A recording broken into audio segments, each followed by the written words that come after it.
नमस्कार दोस्तों, हम लोग नॉर्थ अमेरिका के इस सीरीज में रिसोर्स का दूसरा जो टॉपिक है फॉरेस्ट्री, इसको देखने जा रहे हैं। क्योंकि forestry plays important role in economic activities of North America के आर्थिक क्रियाकलाप में वानिकी का महत्वपूर्ण योगदान है। और वानिकी एक ऐसा रिसोर्स है जिससे कि नॉर्थ अमेरिका के इकोनॉमी को काफ़ी ये मजबूत किया है। तो इसमें देखते हैं, सबसे पहले हम देखें कि ये नॉर्थ अमेरिका है, जहाँ भी फॉरेस्ट्री का प्लेसेज है जो भी है, तो ये किस क्लाइमेटिक जोन्स में देखे जाते हैं। क्योंकि क्लाइमेटिक जोन हम करें तो साउथ से लेकर के नॉर्थ अमेरिका तक कौन कौन क्लाइमेट पाए जाते हैं। तो आप देख सकते हैं कि ये ट्रॉपिकल क्लाइमेट है जो कि ये कैरिबियन सी और मेक्सिको गल्फ वाला है। और फिर आपको साउथ वेस्ट और मेक्सिको का नदर्न पार्ट ड्राई जोन्स के अंतर्गत आता है, जिसको कि हम डेजर्ट टाइप ऑफ क्लाइमेट कहते हैं। फिर इसके बाद में 35 तक का जोन है जो सब ट्रॉपिकल रेंज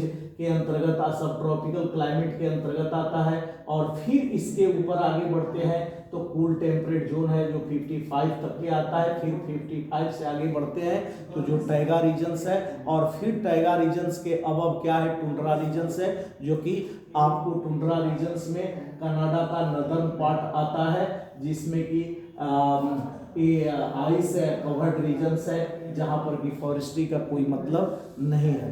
तो जो फॉरेस्ट्री रिसोर्सेज है अगर हम देखें तो कूल टेम्परेट जोन तक ही ये होता है, जिसकी महत्वपूर्ण भूमिका होती है। जिसके टिम्बर, जिसके वुड से हम क्या करते हैं, यहाँ पर नॉर्थ अमेरिका के लोग एक्सपोर्ट करते हैं। और नॉर्थ अमेरिका में क्या इसका पोजीशन है तो देखें। तो एक तरह से हम अगर बिगिनिंग से देखें, लिखने के समझने के दृष्टिकोण से आपके एग्जाम में आ सकता है कि व्हाट इज फॉरेस्ट्री। तो forestry is management, cultivation and harvesting and other vegetations in forest regions. इसको हम वानिकी कहते हैं।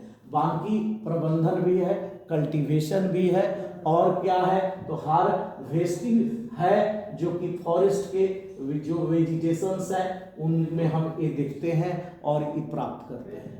तो इसको हम क्या कहते हैं, फॉरेस्ट्री करते हैं। अब यहाँ पर हम देखें तो किस प्रकार, ये देखिए रॉकीज माउंटेन रीजन्स है, ये अपलेशियन माउंटेन रीजन्स है।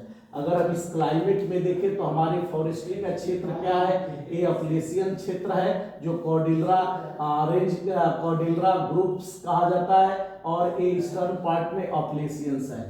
अब यहाँ पर प्रमुख रूप से हम देखें तो यहाँ का जो स्वरूप है वह किस प्रकार के फॉरेस्ट्री में रिसोर्सेज को देखता है। तो यहाँ पर जो लंबर है, इस रीजन्स का जो लंबर है वह एक्सपोर्टेड अराउंड द वर्ल्ड। ये लंबर पूरे विश्व में यहाँ का प्रसिद्ध है और निर्यात किया जाता है, जिसका प्रयोग कंस्ट्रक्शन के लिए किया जाता है, जो लार्ज स्तर पर विश्व में लोग इसे प्राप्त करते हैं। और इतना ही नहीं, इसके अतिरिक्त in addition to it large paper mills are found in temperate forest. यहाँ के टेम्परेट फॉरेस्ट में लार्ज पेपर मिल्स है, बड़े पैमाने पर पेपर मिल पाए जाते हैं। तो एक फॉरेस्ट्री के अंतर्गत ये है। फिर नेक्स्ट इसके अंतर्गत है कि अगर हम ये देखें तो टिम्बर इंडस्ट्री यहाँ का काफी स्ट्रॉन्ग है। ये टिम्बर इंडस्ट्री है जो काफी स्ट्रॉन्ग है, और ये पैसिफिक नॉर्थ वेस्ट, अगर हम देखें तो पैसिफिक नॉर्थ वेस्ट रीजन्स में यहाँ का जो टिम्बर है ये यहाँ तक भी इसका स्वरूप देखा जाता है। तो यहाँ का जो पैसिफिक नॉर्थ वेस्ट रीजन्स है यहाँ से टिम्बर प्राप्त करते हैं। फिर गल्फ स्टेट्स है, जो गल्फ स्टेट्स है यहाँ से हम प्राप्त करते हैं। और गौर करिए अटलांटिक कोस्टल प्लेन्स, और यहाँ से हम क्या करते हैं, प्राप्त करते हैं। तो इस क्षेत्रों में हम देखें तो कनाडा में भी महत्वपूर्ण भूमिका है। कनाडा के जो प्रोविंसेज है, चाहे क्यूबेक है, ब्रिटिश कोलंबिया है, क्यूबेक है, और ये आपको गौर करिए ओंटारियो है। तो ये ओंटारियो क्यूबेक और ब्रिटिश कोलंबिया का ये जो प्रोविंसेज है ये आपको टिम्बर के लिए काफी इंपॉर्टेंट है।